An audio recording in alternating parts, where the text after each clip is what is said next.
Vidéo tuto à l'ancienne pour changer un peu. Salut à toi, c'est Vincent, j'espère que ça va de ton côté. Je vais te donner un outil fun et ludique qui va te permettre de renforcer ton estime personnelle et également ton positionnement dans la relation, c'est-à-dire qui tu es et qu'est-ce que tu penses être bon pour toi et qu'est-ce qu'il est un peu moins. Cette chose-là, en la faisant, ça augmente ta valeur perçue, c'est-à-dire que la personne en face de toi, peut-être l'homme qui t'intéresse, va se dire « Tiens, elle a l'air d'être au clair avec ce qui l'anime et ce qui l'anime un peu moins. » Et en cela, elle fait penser à une femme qui a confiance, une femme qui est assertive. Et ça peut être un atout extrêmement clé pour toi. Plus précisément, cet outil s'adresse aux femmes qui veulent clarifier leur recherche sur le plan amoureux, être beaucoup plus sûres d'elles et se faire respecter. Avant de te partager cet outil, d'ailleurs que tu vas pouvoir appliquer directement, je veux te partager le concept qui se situe, si tu veux, au-dessus ou qui régit cet outil, cette technique.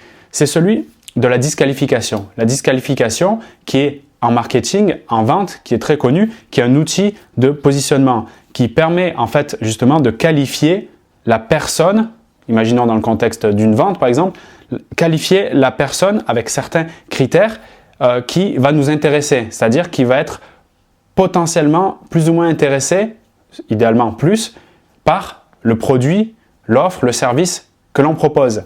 Donc, si je veux qualifier un prospect, c'est-à-dire un prospect, c'est une personne qui m'intéresse si je suis dans une relation commerciale, je vais me dire, tiens, le client idéal pour nous, c'est celui qui correspond à, et ce que je vais mettre derrière, ça va être donc les critères de qualification. Par exemple, une femme, par exemple, âgée de tel âge à tel âge, par exemple, qui est en couple, par exemple, qui a, je sais pas moi, un aspirateur à la maison, qui a tel nombre d'enfants. Et petit à petit, je vais isoler ce qu'on peut appeler le client idéal pour proposer donc mes produits et services. Et du coup, je vais avoir un discours qui va être complètement différent que si c'était un peu vague, un peu flou et je ne savais pas quelle personne pouvait m'intéresser. Principe donc de qualification. Donc, le principe de disqualification, c'est l'opposé, et là donc on l'applique, tu l'as vu donc dans le choix amoureux, à savoir quels sont les critères, attributs de cette personne que si elle les a ou si je les constate, sont complètement disqualificatifs.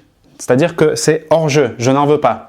Et tu le sais, on fait beaucoup ce travail et tu as peut-être déjà fait de qualifier, c'est-à-dire de mettre en place les informations qui me semblent être intéressantes qu'une personne incarne ou possède, avec laquelle je veux me mettre en relation. Par exemple, de la joie, de l'enthousiasme, de la tendresse, de l'affection, de la gentillesse, de l'humour, etc. Là, je suis dans la qualification. La disqualification, c'est intéressant parce que ça te permet d'avoir une clarté d'esprit sur ce que tu ne veux absolument pas. Ça m'amène maintenant à te donner cet outil, donc qui est, tu l'as saisi, la liste des choses qui me dérangent. Et tu peux l'intituler ainsi, tu verras après ça va dérouler, ça va être assez amusant. Je le mets à la porte si. Sous-entendu, l'homme qui m'intéresse, qui va rentrer peut-être dans ma vie. Donc, je le mets à la porte si. Rien qu'en disant cette phrase, tu as déjà certainement des éléments qui viennent. Eh bien, ces éléments, c'est ces éléments que tu vas conscientiser et te dire, tiens, si je constate ça dans les premières interactions ou peut-être quand on va se mettre en relation, si j'ai ces éléments-là, là, il y a une alerte qui clignote, qui va m'indiquer, ça sent mauvais et je ne suis pas à l'aise avec ça. Et du coup, tu vas pouvoir développer ton expression assertive, c'est-à-dire exprimer ta vérité par rapport à ça et ça sera beaucoup plus facile. Parce que si tu n'es pas consciente de ces éléments, si c'est vague ou un peu trouble pour toi, ils vont passer, ils vont s'accentuer peut-être ces éléments-là. Et c'est souvent ce qui arrive et c'est à ce moment-là où tu vas être un peu comme pris sous une vague, comme sous une vague de tsunami si tu veux. Ça va être très difficile de te relever, tu vas perdre la maîtrise sur l'amour que tu peux te porter et le respect. Donc ça, c'est très important. Il faut que tu saisisses que c'est pas juste un petit exercice, on s'amuse comme ça à la maison. C'est quelque chose qui, quand tu comprends le principe derrière, qu'est-ce que ça peut t'apporter, ça vaut vraiment le coup de le faire et ça prend juste 2 minutes. Je le mets à la porte si. Et là, tu vas mettre, si tu veux plus précisément, je peux t'aider, quels sont les éléments? Eh bien, ça va être des états d'esprit que tu as constatés de ton expérience, par exemple, précédente et que tu ne supportes plus. Ça peut être des attitudes, des comportements. Donc, on n'est plus dans ce qui se passe dans la tête, comment il pense, mais là, deuxième point, dans les agissements, ce que tu as constaté qu'il a fait et qui ne correspondent pas peut-être avec tes valeurs, tes aspirations. Par exemple, tu le vois parler mal à quelqu'un dans un restaurant parce qu'il est pressé. Toi, ça te gêne parce que tu adores la bienveillance et la gentillesse et tu n'aimes pas le conflit. Ah, là, il y a un truc qui bug sur les comportements, tu vois. Et d'ailleurs, ça dénote beaucoup forcément l'état d'esprit. Donc, état d'esprit, comportement. 3, l'énergie. L'énergie, c'est la vibration qu'il a globalement. Quelle émotion il te fait ressentir à son contact. Tu sentiras qu'il y a une énergie particulière si tu es à l'écoute de ça. Quelle est l'énergie? Est-ce que ça te correspond ou pas? Je répète, état d'esprit, attitude, comportement, énergie. Et les comportements, pourquoi pas? Donc quand je dis pourquoi pas, c'est dans cette direction-là, destructeurs. Quels sont les comportements destructeurs que tu as isolés, que tu ne supportes pas et que tu ne veux plus expérimenter? Plus tu les conscientises, dit autrement, plus tu les sors de ta tête en les exprimant, plus tu les rends réels et plus ça sera facile pour toi de les identifier s'ils interviennent et de te faire respecter à ce moment-là. Non, je ne veux plus ça. Ça ne me correspond pas. Ok? Ultra important.